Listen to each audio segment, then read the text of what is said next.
Já perceberam que a segunda conferência será online.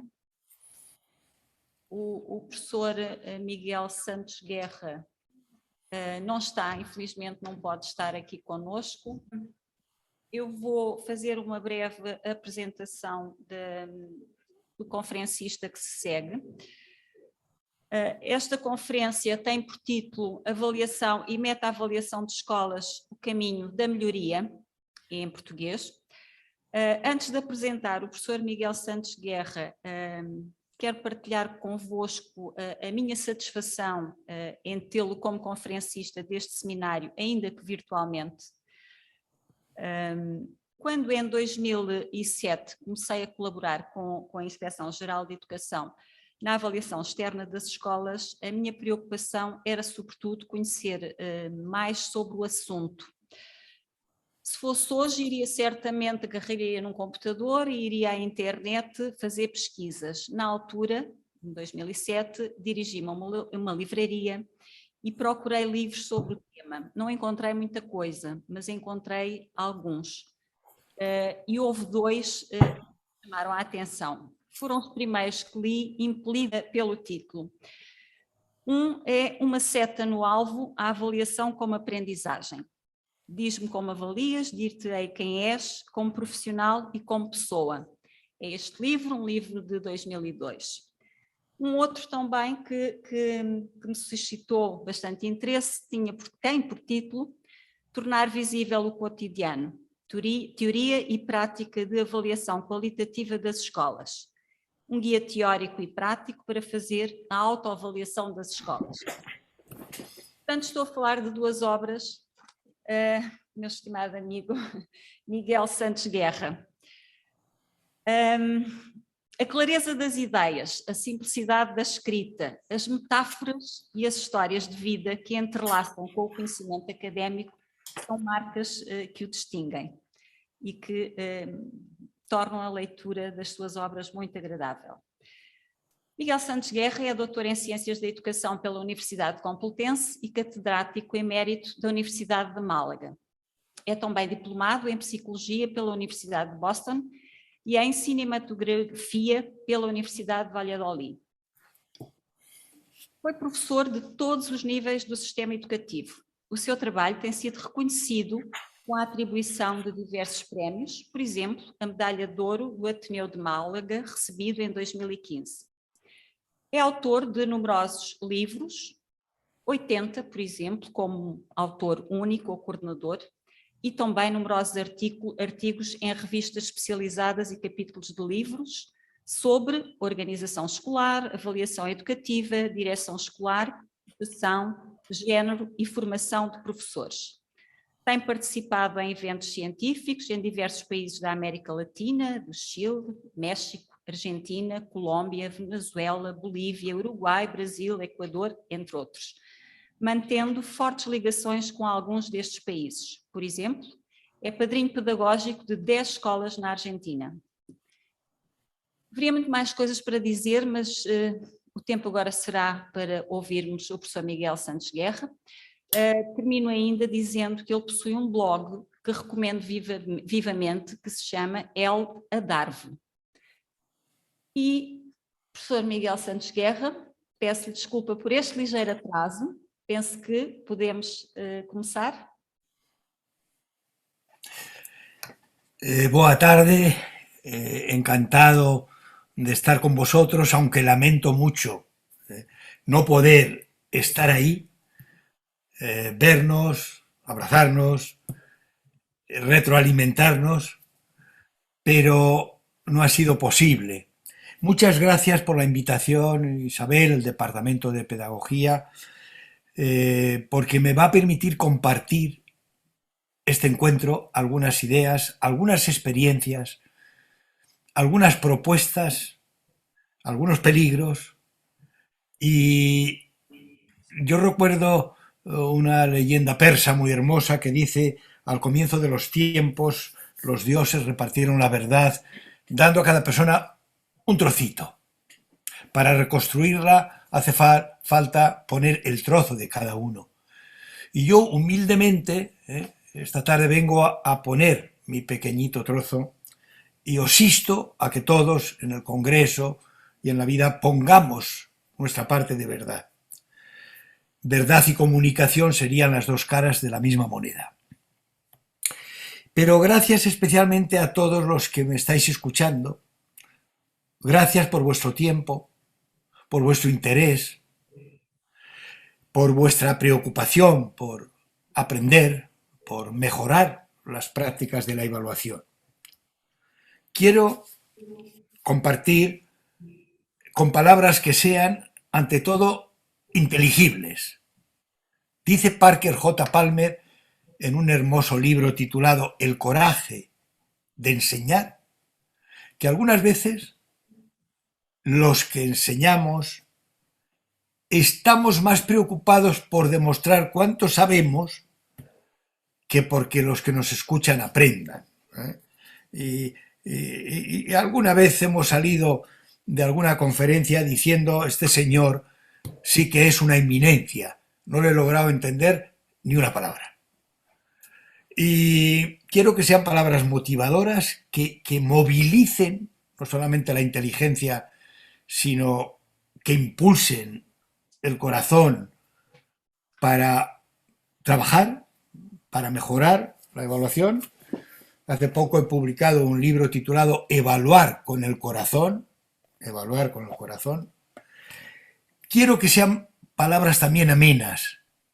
Voy a intentarlo. El primer mandamiento de todo conferenciante debería ser: no aburrirás ni a Dios sobre todas las cosas. Y mirad, aprender es apasionante. Pero ¿por qué muchas veces la enseñanza resulta insufrible? Decía Winston Churchill: a mí me encanta aprender, pero me horroriza que me enseñen. Bueno, este tema de la evaluación y de la metaevaluación, también hace unos años publiqué, no hay mucho escrito sobre esto, metaevaluación. El título del libro es Metafórico, nieve y barro. Metaevaluación del plan de evaluación de centros escolares en Andalucía. Os hablaré en su momento de esta experiencia. Y a mí me gusta que en mis conferencias, desde el principio todo el mundo sepa a dónde voy y dónde estoy. Bueno, ¿por qué digo esto? Porque voy a recorrer estos puntos. Vamos a ver si llego en la hora y cuarto que me ha concedido Isabel, para que después tengamos un tiempo. Yo no digo nunca de preguntas. ¿Por qué? Porque cuando se dice de preguntas, se está dando por hecho que los que escuchan solo tienen preguntas y el que habla es el que tiene la caja de las respuestas. No es así, no es así. Yo tengo muchas preguntas. De mis 80 libros, 12 son sobre evaluación y cada vez tengo más dudas, más inquietudes, más preocupaciones. Y entonces digo intervenciones, aportaciones, sugerencias, discrepancias, no solamente preguntas de los que no saben al que sabe.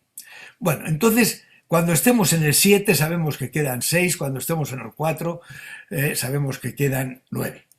Y cuando estemos en el 12 estamos terminando. Vamos entonces a un punto fundamental, que es ¿por qué es necesario hacer evaluación? ¿Por qué? ¿Por qué es necesario evaluar las instituciones? Y aquí hago referencia a 7 principios. Principio de racionalidad. Mirad, por lógica, porque algo pretenderemos hacer en las escuelas, digo yo. Y entonces lo lógico es preguntarse si lo estamos consiguiendo. A mí a veces las instituciones educativas se me asemejan a barcos en alta mar.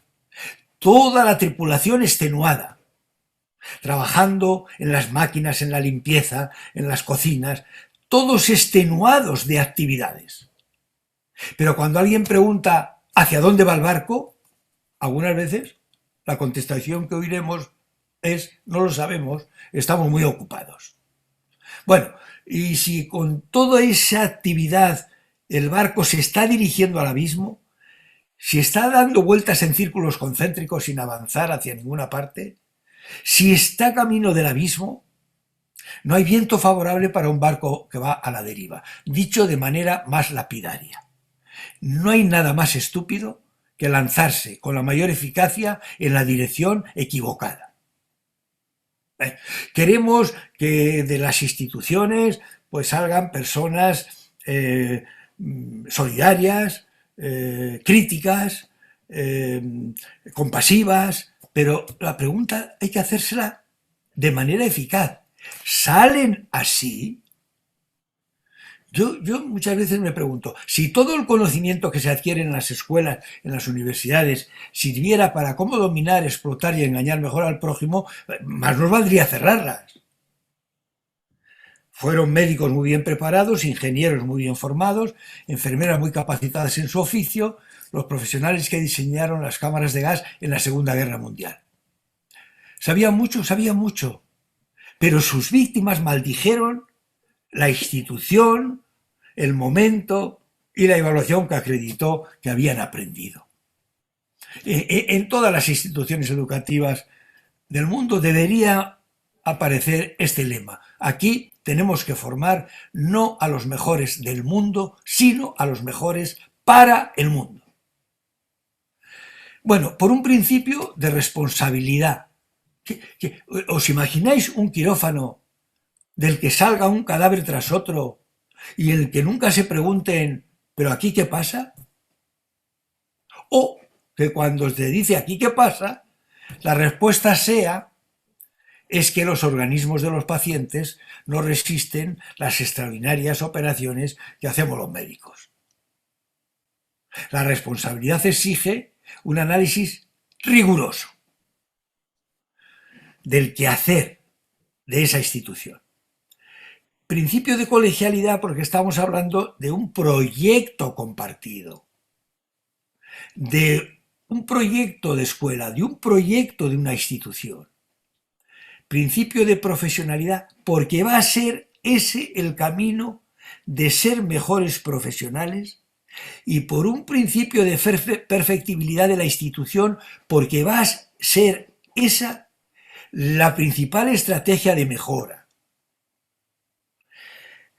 Cuando escribí hace unos años, que se tradujo también al portugués, la escuela que aprende, no la que enseña, la que aprende, y a través de la evaluación es como se puede aprender. Comienzo el libro con una fábula cortita de Augusto Monterroso, tomada del libro La oveja negra y otras fábulas, una fábula cortita que se titula El grillo maestro, que dice así: un día de los más calurosos del invierno, el director de la escuela entró sorpresivamente al aula en la que el grillo le estaba dando a los grillitos una clase sobre el arte de cantar. Y entra en el momento de la exposición, el director, en el que el grillo le está diciendo a los grillitos que la voz del grillo es la más hermosa entre todas las voces, puesto que se produce mediante el adecuado frotamiento contra los costados. En tanto, los pájaros cantan tan mal porque se empeñan en hacerlo con la garganta.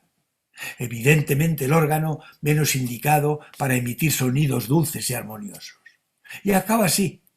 Al escuchar aquello, el director de la escuela, que era un grillo muy viejo y muy sabio, asintió varias veces con la cabeza y se retiró muy satisfecho de que en la escuela todo siguiera como en sus tiempos. Queridos colegas, queridas colegas, ¿pero cuándo se entera el grillo de que aquello es un error? ¿Pero cuándo se entera el director que aquello es un disparate? Si nunca se lo cuestionan. Es más, cuando se lo cuestionan, atribuyen a los demás la responsabilidad. Bueno, principio de ejemplaridad. Mirad, no tiene mucho sentido que nosotros instemos al aprendizaje a nuestros alumnos en todas las instituciones y que nosotros nos cerremos a aprender cómo lo estamos haciendo, desde la humildad, desde la autocrítica, desde el rigor, desde la ética.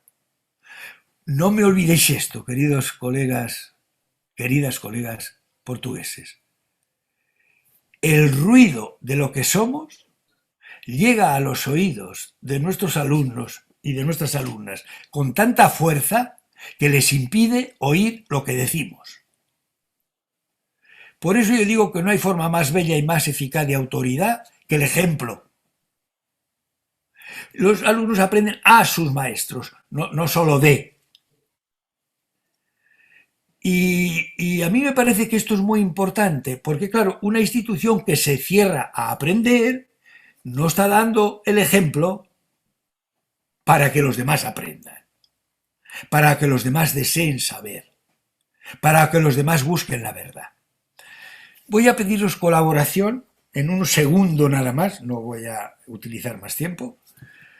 Voy a hacer una petición para un ejercicio muy cortito. Para este ejercicio necesitáis, os voy a pedir dos cosas. Uno, que liberéis las manos de objetos, de bolígrafos, tener las manos libres. Y segunda petición, que miréis a la pantalla para que veáis lo que yo os voy a decir que tenéis que hacer. ¿De acuerdo? Venga, lo que tenéis que hacer es lo siguiente. Cruzad los brazos. Cruzad los brazos. Bueno, queridos colegas, estoy viendo el espectáculo extraordinario desde atrás. ¿Qué os he pedido? ¿Qué os he pedido? Que crucéis los brazos. ¿Y qué habéis hecho? Lo que yo he hecho. No os he pedido poner las manos detrás de la nuca. Yo os he dicho, cruzad los brazos. Pero no os ha valido para nada lo que yo he dicho. Os ha valido lo que yo he hecho.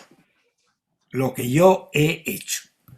Todos lo habéis hecho así, porque os estoy viendo por detrás y he visto que la inmensa mayoría, por no decir todos, habéis repetido, decía Bandura, el aprendizaje por imitación, lo que yo he hecho.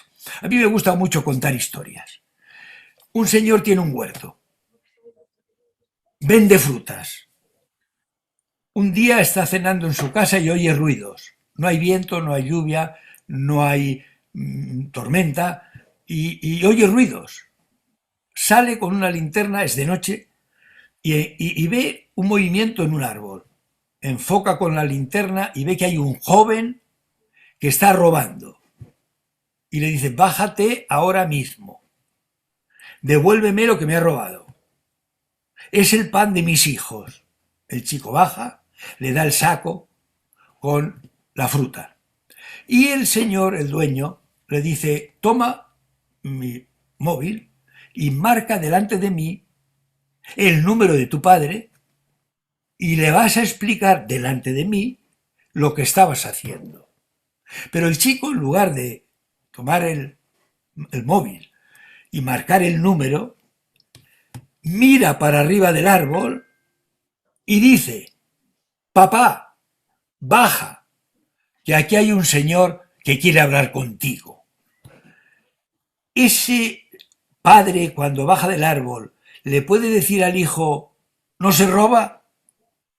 Es decir, los profesionales de la educación que repetimos nuestras rutinas de manera casi misericordia, incluidos todos los errores, todas las limitaciones, negándonos a abrir los ojos, a reflexionar con rigor para mejorar las prácticas, nosotros podemos decir, tenéis que aprender, tenéis que amar la verdad, bueno, lo podemos decir, como el del árbol puede decir cuando baja, no robes, pero es una burla.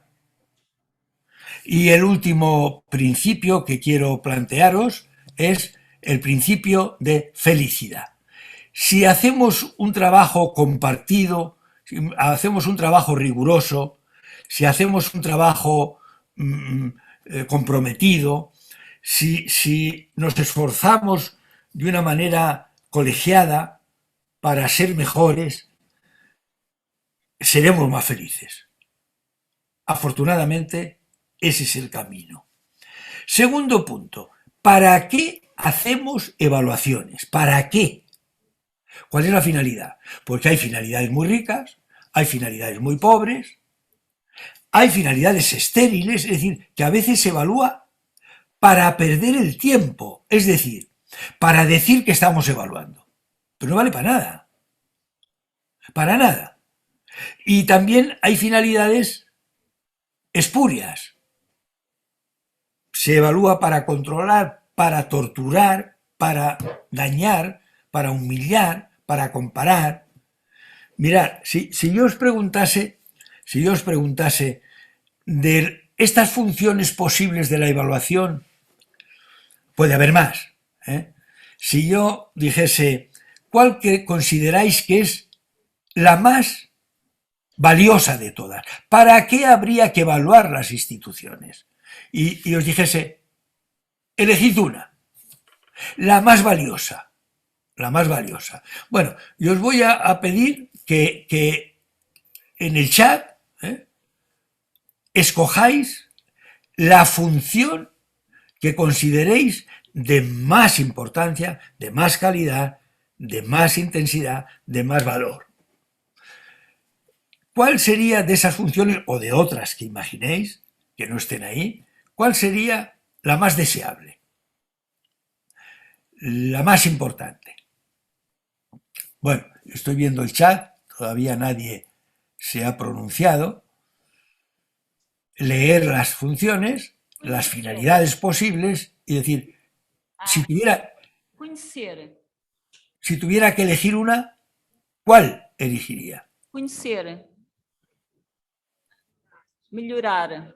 Mejorar. Por ejemplo, aquí ha aparecido una, mejorar, mejorar. Y cuando hago este pequeño ejercicio, en todos los sitios que lo he hecho del mundo, en México, en Argentina, siempre me pasa lo mismo, y en España. Las funciones que aparecen como más deseables se producen en estos términos. Mejorar, comprender, dialogar, motivar. Bien, pero después hago otra pregunta. En el sistema educativo de tu país, ¿cuál es la función más presente? Es curioso, es curioso. Y aquí empiezan a decir, medir, controlar. Y a veces dicen torturar, jerarquizar. Y entonces la pregunta que yo hago es, ¿pero por qué no coinciden las funciones ideales con las funciones reales? Porque hay un acuerdo pleno en las que son más valiosas y un acuerdo pleno en las que son más presentes. Y están en las antípodas. Tercera cuestión. Es imprescindible que tengamos en cuenta el contexto en el que se produce la evaluación. Porque no se hace la evaluación de las escuelas en la estratosfera, en una campana de cristal, se produce en una cultura neoliberal que contradice casi todos los presupuestos de lo que tenemos que hacer en las escuelas. Hay individualismo exacerbado, hay competitividad extrema. Bueno, pues todo eso marca el quehacer evaluador. Hay obsesión por la eficacia, hay relativismo moral, hay imperio de la ley del mercado, Hay privatización de bienes y servicios, olvido de los desfavorecidos. Bueno, pero entonces, queridos colegas, las instituciones educativas deberían ser en esta cultura instituciones contrahegemónicas y los profesionales de la educación ser profesionales contrahegemónicos. Sé que es más fácil dejarse arrastrar que ir contra la corriente, pero no me olvidéis esto: solo a los peces muertos les arrastra la corriente. Solo a los peces muertos les arrastra la corriente. Estamos en una cultura institucional que también hace muchas veces planteamientos no solamente complejos, sino de carácter más que discutible educativamente, y estamos en una cultura digital que no podemos ignorar. ¿Por qué estoy diciendo esto? Porque sin conocer los contextos no podemos entender los textos. Y en uno de mis libros, que es un libro de ejercicios, es decir, no es un libro para leer, es un libro para hacer, se titula Ideas en acción. Hay 70 ejercicios, digo, para la enseñanza y el desarrollo emocional. Y hay un ejercicio que tiene que ver con esto que estoy diciendo. Si no tenemos en cuenta el contexto, no podemos entender los textos. Os pido que escuchéis un texto del que no conocéis el contexto. A ver qué entendéis. El texto dice así: si los globos explotaran, el sonido no podría llegar, ya que todo quedaría demasiado alejado de la planta correcta. Una ventana cerrada también evitaría que se escuchase el sonido, ya que la mayoría de los edificios suelen estar bien aislados. Puesto que toda la operación depende de un flujo constante de electricidad, una rotura en medio del cable también produciría problemas. Por supuesto que el chico puede gritar, pero la voz humana no es lo suficientemente potente como para que se escuche a tanta distancia. Otro problema adicional es que se podría romper una cuerda del instrumento, entonces el mensaje no podría llevar acompañamiento. Está claro que para mejorar la situación tendría que haber menos distancia, entonces habría menos problemas en potencia. Con un contacto cara a cara, un mínimo número de cosas que podrían ir mal. Si yo os pidiese de qué va esta historia y os dijese, escribid en el chat, o si estuviera presente, ¿quién quiere decir de qué va esta historia? Bueno, muchos dirían, ¿me lo puede repetir otra vez? Y otros pues se encogen de hombros diciendo, pues es difícil, no sé de qué va. Pero ahora voy a poner en la pantalla el contexto de este texto y se va a iluminar la comprensión de forma automática. Este es el contexto. La dificultad del texto era igual antes que ahora, pero ahora el texto es plenamente inteligible. Si los globos explotaran, el sonido no podría llegar, ya que todo quedaría demasiado alejado de la planta correcta. Una ventana cerrada también evitaría que se escuchase el sonido, ya que la mayoría de los edificios suelen estar bien aislados. Puesto que toda la operación depende de un flujo constante de electricidad, una rotura en medio del cable también produciría problemas. Por supuesto que el chico puede gritar, pero la voz humana no tiene tanta potencia como para que se escuche a tanta distancia. Otro problema adicional es que se podría romper una cuerda del instrumento. Entonces el mensaje no podría llevar acompañamiento. Está claro que para mejorar la situación tendría que haber menos distancia. Entonces habría menos problemas en potencia. Con un contacto cara a cara, un mínimo número de cosas podrían ir mal. ¿Qué ha pasado? Pues que el contexto ha permitido, ha facilitado la comprensión del texto. Y esto es muy importante. Mirad, el lenguaje es como una escalera por la que subimos a la comunicación y a la liberación, pero por la que bajamos a la confusión y a la dominación. ¿Por qué digo esto? Porque claro, aquí decimos evaluación, metaevaluación, en otro momento decimos calidad de la educación y en otro momento decimos educación. Pero estamos diciendo lo mismo cuando tratamos de desentrañar el significado de esas palabras. Porque claro, el problema no es que no nos entendamos. El problema es creer que nos entendemos cuando estamos hablando con las mismas palabras de cosas tan diferentes. Por eso, por ejemplo, cuando los ingleses dicen evaluation, dicen algo muy distinto a cuando dicen assessment, o cuando dicen accountability, o appraisal, o self-evaluation. Y entonces yo digo, es muy importante que negociemos los significados. Cuando hablamos de una evaluación de una institución, ¿de qué estamos hablando? Y aquí he sintetizado lo que yo entiendo. Es una evaluación atenta a procesos y no solo a resultados. Por consiguiente, cuando hago una evaluación aplicando pruebas estandarizadas y buscando después hacer un ranking, pues yo no estoy de acuerdo con ese proceso. ¿Por qué? Porque es un proceso adulterado de comparación que perjudica siempre a los mismos. Está atenta a procesos, no solo a resultados. También a resultados, pero no solo. Da voz a los participantes en condiciones de libertad. Cuando entrevistamos, se garantiza que esa persona puede hablar con libertad sin correr riesgos. Porque si corre riesgos, nos da igual lo que diga.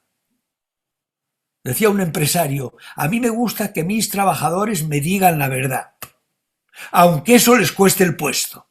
Hombre, pero si les cuesta el puesto, no van a decir la verdad. Y otro empresario convoca a sus trabajadores a una comida de fraternidad, en los postres se pone de pie, hace un discurso y en el discurso cuenta un chiste. Y se ríen todos los trabajadores estrepitosamente, menos uno que se queda impasible. El empresario, que sabe que no es sordo, le dice, oiga, ¿a usted no le ha hecho gracia el chiste que yo he contado? Y ese trabajador dice, mire usted, me ha hecho la misma gracia que a todos los demás, pero es que yo me jubilo mañana. Es decir, no le tengo que reír las gracias, soy libre. Utiliza métodos, ojo, diversos y sensibles. Pues si tú dices, ¿cómo ha hecho usted la evaluación de esta institución? Aplicando un cuestionario. ¿Un solo método? No hay rigor. Un cuestionario de opciones múltiples, no hay sensibilidad para acatar la complejidad. Tiene en cuenta los valores. Ojo a esto, que es muy importante. Tiene en cuenta los valores. Porque yo no puedo entender la evaluación sin su dimensión ética. Como no se puede entender la educación sin su dimensión ética, porque es entonces mera instrucción. Pero está comprometida con los valores de la sociedad, no solo con los valores de esa institución. Imaginaos que me piden que evalúe una clínica, el funcionamiento de un hospital. Y después de un largo proceso de observación, de entrevistas, de análisis de... Bueno, veo que tiene mucho éxito, que hay profesionales competentes, pero me hago esta pregunta. ¿Quién puede venir a curarse a este hospital? Solo las personas que tienen unos ingresos multimillonarios. Y yo no digo nada de esa cuestión. Es un excelente hospital. ¿Tiene en cuenta los valores de una sociedad democrática? está encaminada a la mejora. Es lo que os decía antes, ¿para qué se hace la evaluación? En esa evaluación nadie tiene el privilegio de la verdad. Es holística porque tiene en cuenta todos los elementos, está contextualizada. Ojo, utiliza el lenguaje natural de los protagonistas, no un lenguaje técnico que solo entienden los expertos. Es de naturaleza emergente y el punto 12 me parece fundamental. Se trata de una evaluación educativa, no porque esté evaluándose una institución que educa, sino porque ese proceso educa a quien hace la evaluación y a quien la recibe. Mirad qué pregunta tan profunda.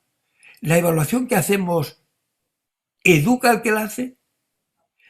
¿Educa al que la recibe? 5. Aquí hay una cuestión muy importante.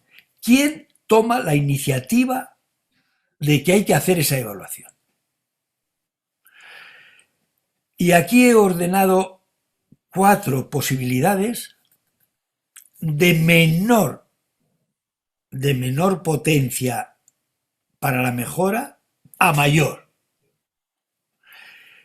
La iniciativa es externa a la institución e impuesta, es obligatoria. Bueno, pues a mi juicio, poca potencia transformadora. Puede tener valor para el control, pero para la transformación, escasa potencia. Iniciativa externa, pero propuesta, no impuesta. ¿Quién quiere hacer evaluación? La iniciativa ha venido de fuera, pero la decisión se ha tomado desde dentro. Más rica es una evaluación interna que se convierte en un proceso de autoevaluación sin que haya evaluación externa, más potente para la mejora, pero la máxima potencia la tiene una iniciativa interna que promueve la autoevaluación con evaluadores externos. Para mí esa es la más potente para cambiar, para mejorar. Bueno, ¿y qué métodos utiliza? Yo planteo 5 características de los métodos que hay que utilizar para hacer los procesos de evaluación.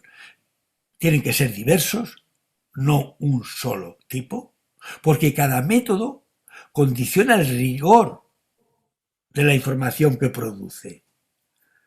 Si yo observo, tengo una información distinta a si yo pregunto en entrevistas. O así yo analizo los documentos de esa institución, su proyecto educativo, bueno, que a veces no tiene que ver nada con la realidad. Sensibles para captar la complejidad. Aquí hay muchos problemas, porque hay personas que piensan que mientras más números hay más ciencia. Sí, darse cuenta que los números son casilleros muy simples para meter realidades muy complejas. Hay muchas trampas en los números. Cuando yo les explico esto a mis alumnos, les digo, un señor tiene una hamburguesería en la que hace hamburguesas de pollo. Y un día recibe una inspección para analizar las carnes. Y cuando analizan las carnes, se quedan muy sorprendidos porque el pollo casi no aparece. Y le preguntan al dueño que cómo hacen las hamburguesas. Y él dice que mezcla carne de pollo con carne de caballo. Y la inspección pregunta en qué proporción hace las mezclas. Y el dueño dice a un 50%. Y pregunta el inspector, ¿me puede usted explicar cómo procede a hacer las mezclas? Y él dice, ya se lo he dicho, a un 50%. Por cada pollo, un caballo. Bueno, hombre, por cada pollo, un caballo significa que no hay carne de pollo. O por cada pollo, un caballo. Parece que el 50% era indiscutible, pero tenía una trampa. Interactividad me refiero a que cuando yo entrevisto puedo tener indicadores que me llevan a observar. Y cuando yo observo, puedo interactuar con otro método para preguntar sobre eso que he observado. Gradualidad progresiva y adaptabilidad de los métodos a los contextos donde se hace la evaluación. Yo no puedo ir a una institución donde no han visto una cámara a grabar todo lo que pasa porque van hasta con corbata los profesionales. Y hablo de 3 grandes tipos de métodos. Métodos para contemplar la realidad, para observarla directamente, observarla a través de imágenes, observarla a través de grabaciones, pero en la propia institución. Métodos para interrogar a los protagonistas, y protagonistas son todos, no es el equipo directivo. Protagonistas son los alumnos y las alumnas. Protagonistas son los padres y las madres, son los profesores y las profesoras, es el personal de administración y servicios. Y métodos para analizar los documentos. Ojo, documentos que maneja la institución y de documentos que produce la evaluación. Y atención, porque esto es muy importante a mi juicio. Cuando ya tengo toda esa información, no siempre es una información coincidente. Es decir, no siempre los profesores valoran de la misma forma, primero unos y otros, pero de la misma forma que los alumnos o las alumnas, la realidad. Y entonces hay que triangular la información procedente de distintos sujetos. Y cuando se producen discrepancias, no hay que eliminarlas, hay que explicarlas. Claro, pues si es un profesor dice, yo soy muy cercano, yo estoy muy preocupado por mis alumnos, pero los alumnos dicen que es un tirano y un déspota, pues caramba, esa discrepancia se puede explicar de una manera probablemente fácil. También da información distinta el distinto tipo de métodos. Hay que triangular las discrepancias. Y a veces hay informaciones distintas según el tiempo, el momento en que se pregunta. Y después hay que redactar el informe. Se suele hacer, yo lo que hago habitualmente es hacerlo por categorías y subcategorías que no las llevo ya previstas. Por eso digo que es un proceso emergente, que van surgiendo, y por narración de lo que sucede. Y la producción de informes es verdaderamente un momento muy importante. Tanto el proceso de redacción como la difusión y la negociación del informe. En unos meses voy a publicar un libro que se va a titular La negociación, piedra angular de las evaluaciones. La negociación inicial y la negociación de informes que se devuelven a los participantes para ver si realmente se ha recogido con fidelidad y con rigor lo que ha pasado, lo que han dicho. Y aquí pueden pasar varias cosas. Están de acuerdo con el informe. Muy bien. Segundo, no están de acuerdo con el informe y al explicarlo, los evaluadores están dispuestos a cambiar el informe. Tercero, hay discrepancias respecto al informe, pero los evaluadores no están dispuestos a cambiar el informe. Porque una de las cosas que decimos en el documento de negociación es que nadie tiene derecho al veto, ni de parte ni de la totalidad del informe. Pero todo el mundo tiene derecho a expresar las discrepancias. Y entonces, ¿qué hacemos? Los evaluadores nos comprometemos a incorporar literal la discrepancia como un añadido al informe. Es decir, que el que no haya veto defiende los intereses de los evaluadores y las evaluadoras, y el que se recoja obligadamente la discrepancia, cuando no hay acuerdo, defiende los derechos de los evaluados, de las evaluadas. Esto es muy importante. Hay que preguntarse por los criterios de credibilidad. ¿Este informe es riguroso? ¿Este informe es creíble? ¿Este informe responde a la verdad? Y hay criterios. Guba tiene un famoso artículo en el que dice, bueno, hay que estar un tiempo prolongado. ¿Cuánto es? En una tarde. Bueno, pues en una tarde no puede haber rigor. Es decir, que es muy importante que ese informe sea un informe que nace del rigor y no de la arbitrariedad. Y después, la transferibilidad es una pregunta de ¿para qué otros centros vale lo que se ha descubierto aquí?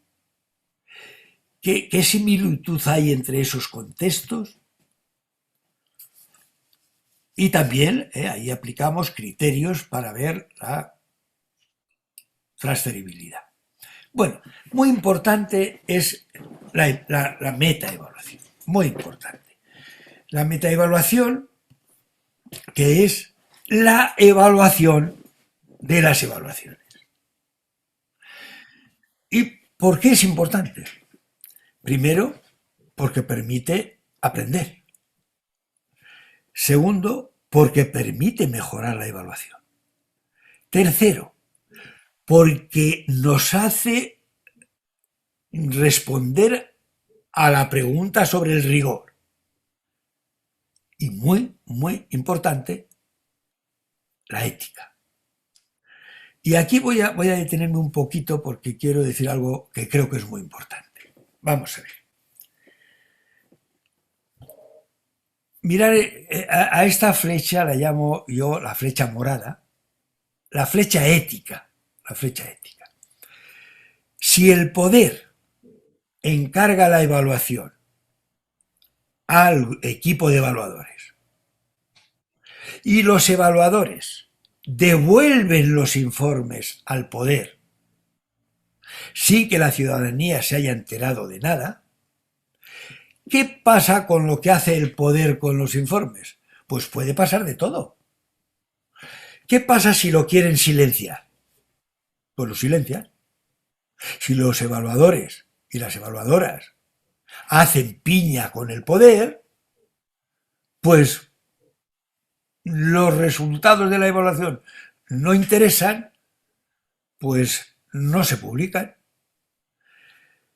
Y si lo quieren manipular y modificar, bueno, pues si los evaluadores no protestan, como los ciudadanos no saben, no pueden decir nada.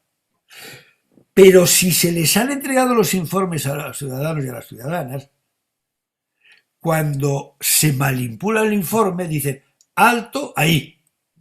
Eso no es lo que dice la evaluación. Porque el poder puede seleccionar las partes que le interesan de los informes. Y pueden decidir de la manera que se les antoje. Y pueden hacer, en definitiva, pueden hacer lo que quieran. Pero si la flecha morada funciona, no puede hacer el poder lo que quiera.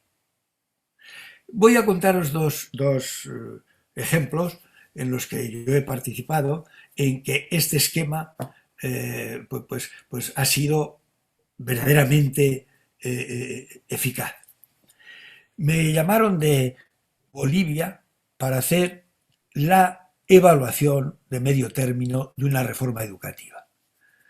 Gobernaba el general Banzer y el ministro de Educación convoca a un grupo de especialistas en evaluación de varios países, y a mí, que me obsesiona esta cuestión, desde el primer día que se producen las reuniones, planteo esta cuestión al ministro. Señor ministro, quiero saber y quiero tener garantías de que los informes que salgan de las manos del equipo de evaluación llegan sin tocar a los ciudadanos y a las ciudadanas de Bolivia. Hombre, profesor Santos Guerra, por supuesto, para eso hacemos la evaluación. Segundo día. Señor ministro, ayer dijo usted que sí, que por supuesto, pero ¿me quiere decir cómo, cuándo y dónde se van a publicar los informes? Bueno, usted no se preocupe, que se va a hacer. Tercer día. Señor ministro, sigo sin saber, y yo estoy dispuesto a irme si no se me da una respuesta a esta cuestión. Y yo a mis compañeros les decía, ¿estáis de acuerdo? Y decían, sí, pero ¿por qué me dejáis solo? Bueno, ¿por qué me dejáis solo? Porque es más fácil estar a bien con el poder. Cuarto día, quinto día, sexto día, y os voy a decir una cosa. Cuando empezamos a visitar escuelas, a hacer entrevistas, cuando los profesores se dieron cuenta de que no éramos emisarios del poder, sino que podían decir realmente lo que pensaban, empezaron a salir verdaderas toneladas de basura. Respecto al poder, respecto la reforma es una mentira, la reforma es una trampa, han quitado a todos. Yo había participado en experiencias de formación de evaluadores, y todas esas personas que habían sido formadas en el cambio de gobierno fueron diseminadas, echadas, y nombraron a gente del partido que estaba picando billetes en un aeropuerto, en fin, una cosa escandalosa. Y yo llegué a la conclusión, no lo van a publicar. Así que el último día, digo en la sesión, señor ministro, mire usted, todos los días, pero todos los días sin excepción, hasta que usted se ha incomodado conmigo, le he pedido garantías de que se van a publicar los informes. Nosotros nos vamos a ir a nuestros países. Y le voy a decir una cosa, como no me fío, hay 5 copias del informe de evaluación en distintos puntos del Ministerio de Educación. Si usted lo cambia, se va a saber. Y si usted no lo publica, se va a publicar. Bueno, ¿qué pasó?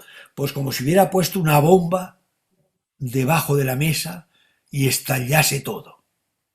Profesor Santos Guerra, usted no es propietario de los informes. Usted ha venido al servicio del Ministerio de Educación para hacer la evaluación, y usted tiene la obligación de entregar el informe, y el informe es del Ministerio de Educación. Y como he dado muchas vueltas a esto, en ese momento le dije al señor ministro, ¿de quién son los informes? ¿Usted los ha pagado con su dinero? ¿Los ha pagado el ministerio con el dinero de los ministros? ¿O se ha pagado con dinero público? Se ha pagado con dinero público. Entonces, ¿quién ha puesto el dinero público? La ciudadanía. ¿Quién es el propietario de los informes? La ciudadanía. Se le ha dado a sus legítimos propietarios. Al día siguiente yo iba a dar un curso y compro el periódico, La Razón, y veo una foto del ministro en la primera plana, con este titular: el ministro de Educación exaltado amenaza. Bueno, pues al principio pensé que sería a otro país, pero cuando me detengo a leer la noticia, al que amenaza es al profesor Santos Guerra, que dice: le voy a tapar la boca. Bueno, y alguien me advirtió: Miguel Ángel, ten cuidado, porque esta gente, no se puede uno fiar de esta gente. Yo hasta tenía miedo. ¿Por qué? Porque me había enfrentado al poder para que no manipulase, silenciase o hiciese con la evaluación lo que le pareciese oportuno. Y os tengo que decir que cada uno se sitúa donde le parece mejor situarse.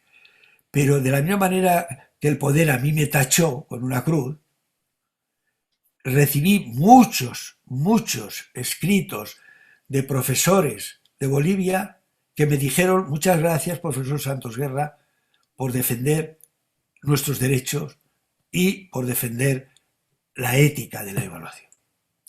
Y le contaba esta mañana a Isabel que este libro, Metaevaluación, del plan de evaluación de las escuelas, como tenemos mucha experiencia, cuando nos encargaron la metaevaluación, uno de los puntos del documento de negociación era: nos hacemos cargo de este proyecto de evaluación, de la evaluación de las escuelas, que habían hecho los inspectores y las inspectoras de educación, solo si se nos garantiza que se van a publicar los informes sin ser tocados por la Dirección General de Profesorado.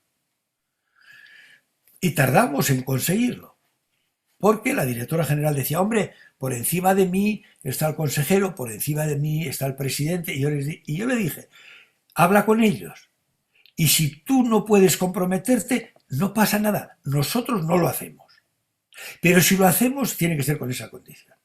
Se firmó que se iban a publicar los informes. Y como hubo muchas cosas que aparecieron de cómo se había hecho la evaluación por parte de los supervisores, de los inspectores, pues decidieron no publicarlo, estando firmado el documento.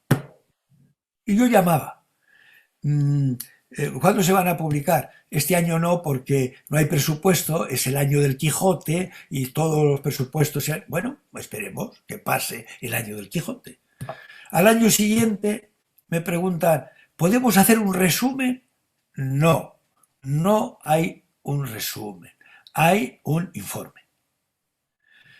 Pasó otro año y yo supe que en una reunión habían decidido no publicarlos.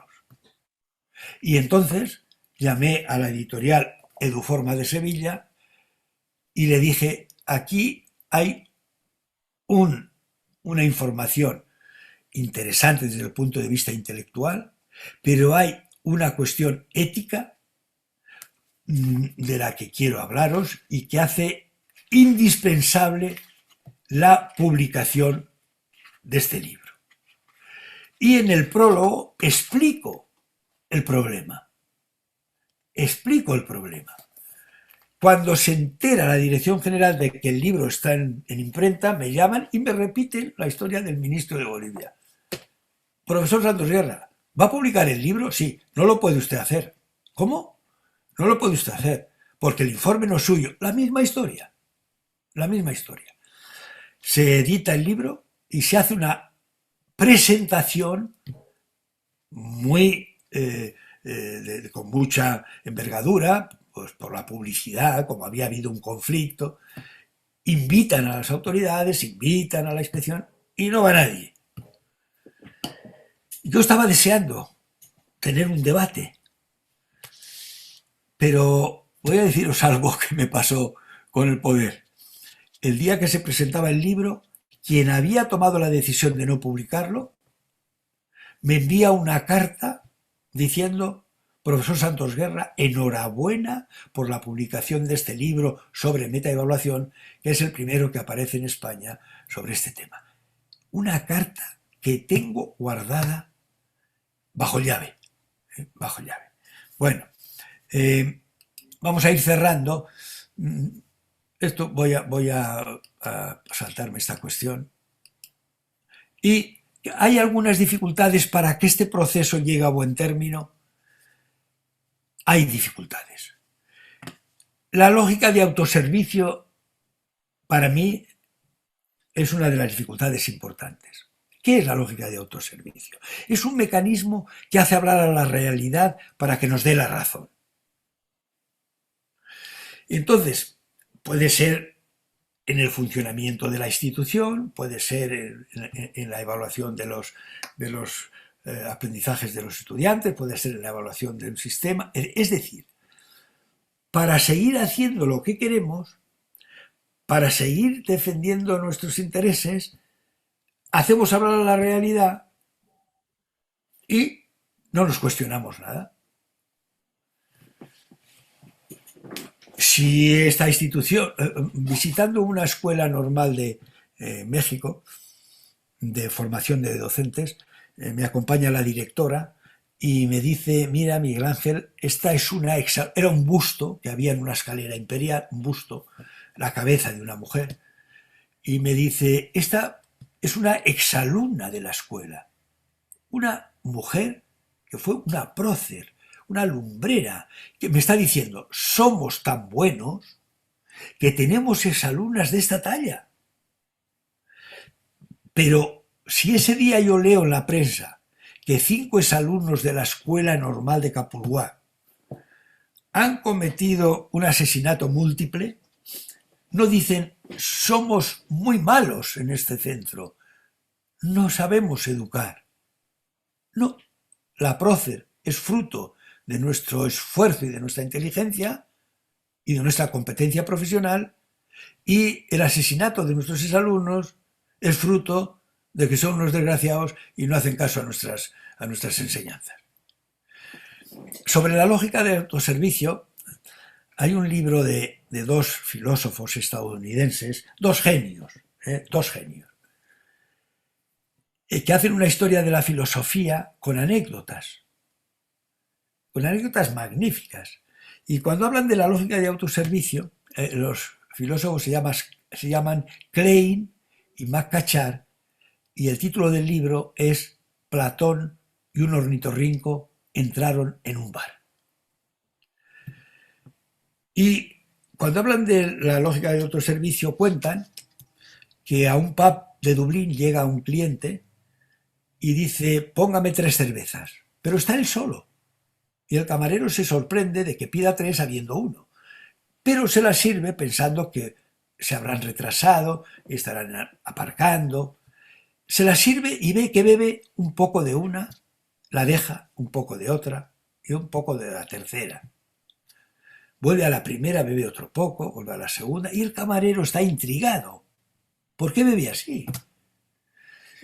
Bueno, bebe las 3 y cuando acaba dice: póngame otras 3. No ha llegado nadie. Y ve que vuelve a beber de la misma manera, un poco de la primera, y ya concluye el camarero que bebe así. Y se acerca a él y le dice: señor, perdóneme que me meta donde no me llaman. Estoy viendo que bebe usted la cerveza de 3 en 3. Si lo hace para no molestarme, usted se equivoca, porque yo disfruto sirviendo cervezas. Usted me pide una, la bebe fresquita con su espuma, después me pide otra, la bebe fresquita con su espuma, la que usted quiera. Pero el cliente dice: mire usted, señor, yo no bebo así por capricho ni por casualidad. Bebo así porque somos 3 hermanos. Uno vive en Australia, otro en Nueva York y yo aquí en Dublín. Y la última vez que nos vimos, acordamos beber las cervezas así, una por cada hermano. Y el camarero, que no quiere perder un cliente tan bueno, que bebe de 3 en 3, le dice, mire señor, beba usted como quiera, no voy a romper una costumbre familiar tan extraordinaria. Así que todos los días cuando le ve aparecer 3 cervezas, 3 cervezas, le conoce ya todo el mundo en el pub, el de las 3 cervezas, y sabe todo el mundo por qué pide 3. Son 3 hermanos, beben una por cada hermano, bueno, el de las 3 cervezas. Pasa un año y llega este cliente y le dice al camarero un buen día, póngame 2 cervezas. Se hace un silencio tremendo. Y el camarero le dice, le acompaño en el sentimiento. Oiga, ¿cómo? ¿Por qué? Hombre, pide usted una cerveza por cada hermano, hoy me pide 2. Qué triste, no sabía yo que un hermano suyo estuviera en peligro de muerte. No, ¿cómo? ¿Cómo que me acompaña el sentimiento? Si mi hermano está muy bien, he hablado con los 2 ayer casualmente, están estupendamente. La causa que hoy pida 2 cervezas y no 3, no es que le haya pasado nada fatal a ninguno de mis 2 hermanos. La causa es que yo me he hecho mormón y yo he dejado de beber. Esto es fantástico, ¿eh? Es decir, que un profesor pues suspende al 90% cada año, ¿y qué dice? Es que le tocan los peores siempre, como tiene mala suerte. Pero hombre, la mala suerte la tienen tus alumnos. Y un directivo en una escuela dice, aquí hay mucho conflicto, pero no dice, es que yo soy un director insoportable. Porque utilizamos la lógica de autoservicio. La rutina, que es el cáncer de las instituciones. ¿Cómo lo hacemos? Como siempre. ¿Cómo lo hacemos? Como el año pasado. ¿Cómo lo hacemos? Como toda la vida se ha hecho. Bueno, la burocracia que está invadiendo de una manera terrible las escuelas. El dogmatismo, el individualismo. ¿Qué es la meritocracia pervertida? Pues que para hacer méritos no hace falta hacer un trabajo fantástico, ni que los alumnos estén contentos, ni los colegas, ni los... No, lo que hace falta, ¿sabéis lo que es? Acumular certificados en el mayor número posible. De modo que el mejor profesor se mide por el ángulo que forman los certificados que ha acumulado debajo del brazo. Y algunos van así por las escuelas, con los 2 brazos llenos de papeles. ¿Pero qué dicen los alumnos de ellos? ¿Cuándo le queda para jubilarse? No se pone malo nunca. Hombre, que no se muera, pero si faltase, sería estupendo.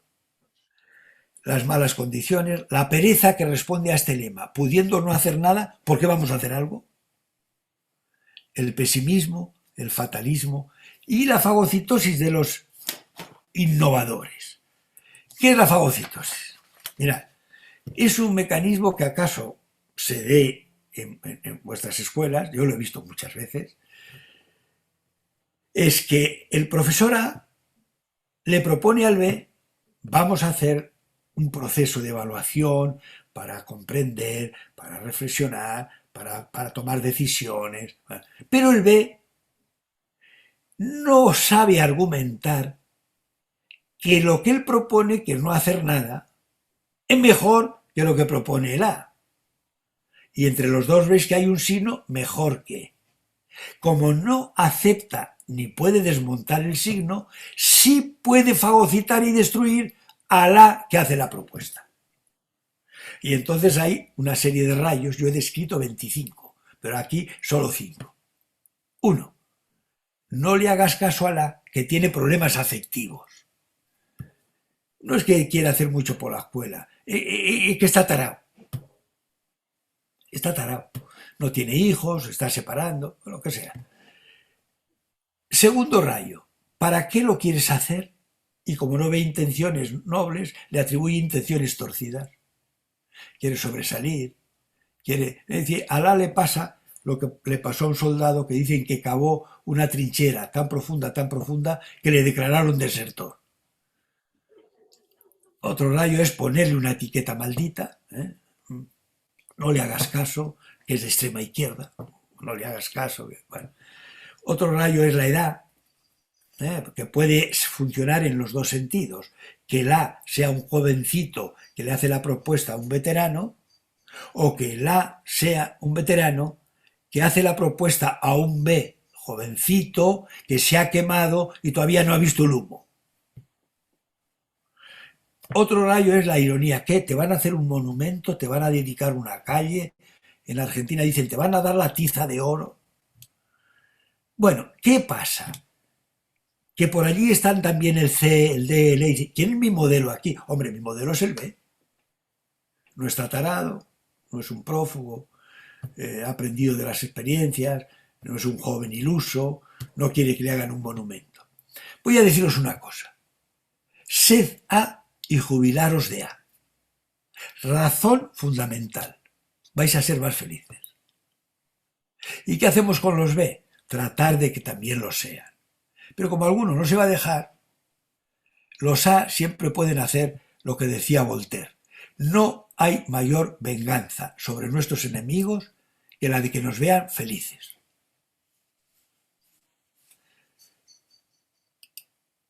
Aquí tenéis algunas referencias sobre evaluación. Todos estos libros son sobre evaluación. Veis Nieve y Barro, que es meta-evaluación. Y voy a recomendaros el Adarve, os decía Isabel, cada sábado publico un artículo desde el año 2004, sin fallar un sábado, y podéis interactuar conmigo y con otros comentaristas cada sábado, y en los anteriores hay publicados, me parece que 920 y tantos, 930 artículos. Bueno, con esto doy por cerrada la intervención y abro a vuestras consideraciones, sugerencias, planteamientos en los minutos que nos queden. Muy agradecido por vuestra paciencia y muy agradecido por la asistencia y por la oportunidad que me habéis dado de compartir algunas cosas con vosotros y vosotras. Obrigada.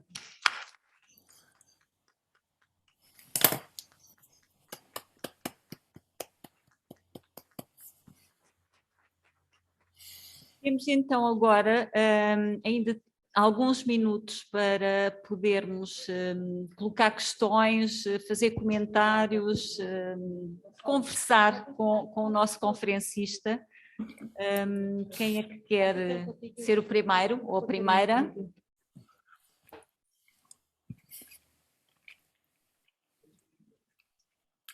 Não temos ninguém que queira fazer um comentário, colocar uma questão?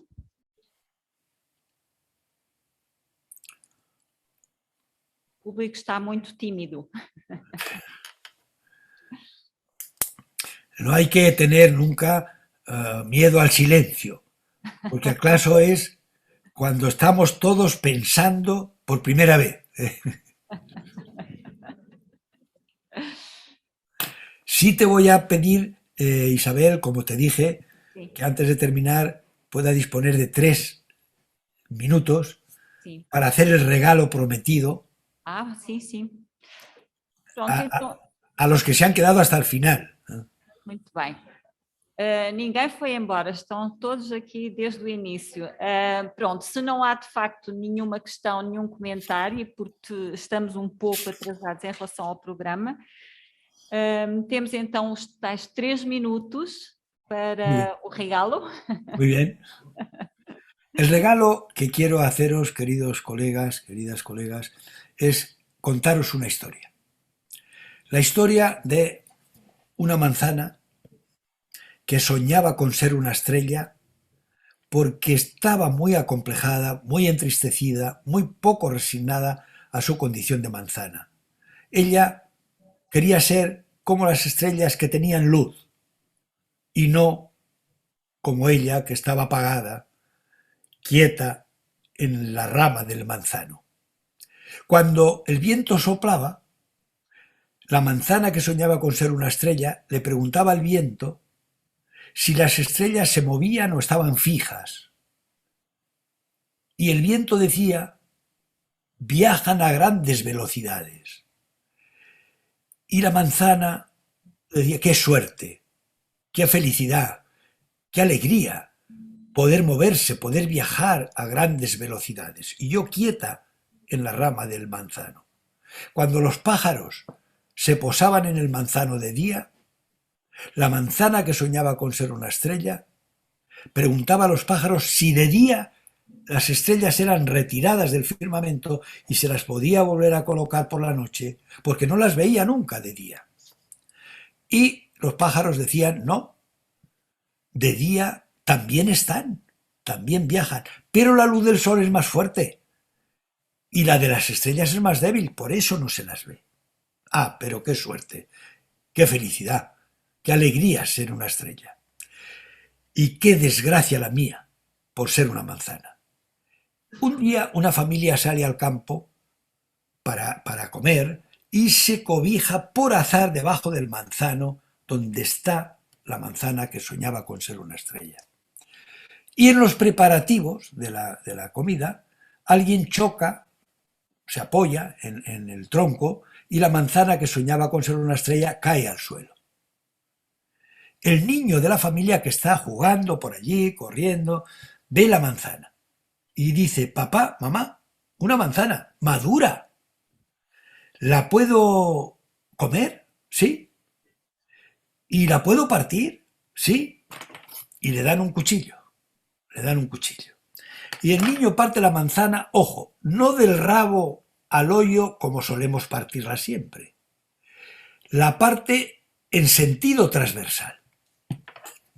La voy a partir yo en sentido transversal.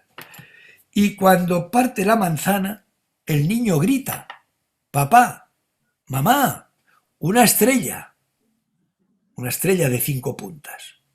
Y la manzana descubre a la voz del niño que eso que buscaba tan lejos lo tenía en su interior, lo tenía en su corazón. Queridos colegas, esta es la tarea de la educación.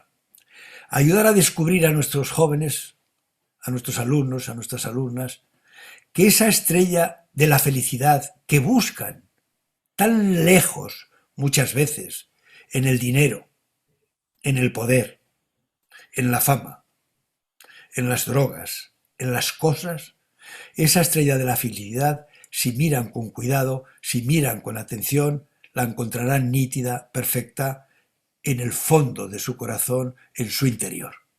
Muchísimas gracias por esta experiencia que me habéis permitido compartir con vosotros. Muchas gracias.